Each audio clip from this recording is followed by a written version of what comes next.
Petite vidéo à présent pour voir comment on peut obtenir rapidement un angle de cône, par exemple. Voilà.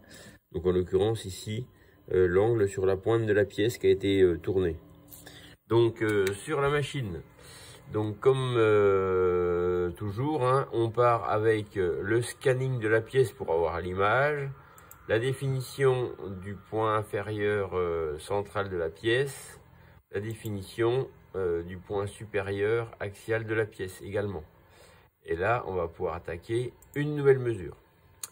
Donc, tout simplement, on va aller dans la rubrique ici de tous les éléments liés aux mesures d'angle.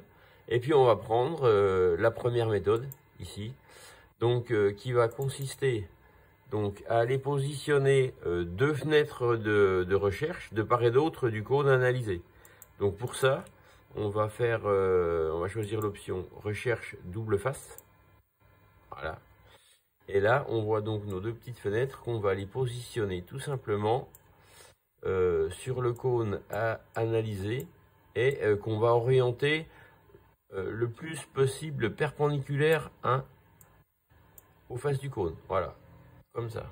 Et donc là, à partir du moment aussi on a mis un petit nom, hein, quand même, angle, cône, pièce, voilà, par exemple, et qu'on me demande une analyse toujours pareille par rapport à la base de la pièce. Donc là, ça a décalé en fait nos fenêtres de travail. On les repositionne. On demande l'analyse et tac, là on a une valeur qui nous est donnée, hein, qui correspond en fait, hein, vous le voyez, c'est l'équivalent des deux angles qui représentent les flèches blanches là. Donc en l'occurrence, on nous dit 40 degrés ici, 40 degrés là. Donc là, l'unité de la mesure, c'est le degré. Et l'angle, la valeur qui est donnée, hein, en fait, c'est l'angle du demi-cône. D'accord? En fait, c'est la pente là qu'on a, de part et d'autre. Donc voilà la première méthode. On va en voir une deuxième dans la foulée. Donc, nouvelle fonction. Voilà. Et donc là, on rebascule dans notre petite boîte à outils de mesure d'angle. Et puis là, on va faire une mesure d'angle conique. Donc là, on voit qu'on a déjà deux fenêtres, hein, qui apparaissent. Voilà. Ces deux fenêtres, elles ont la même orientation parce qu'elles vont me permettre de travailler sur deux parties de la même pente, hein. Donc, comme tout à l'heure, on va mettre un nom, cône 2, par exemple. Voilà. On va travailler par rapport au départ pièce. Voilà, pour pas être embêté.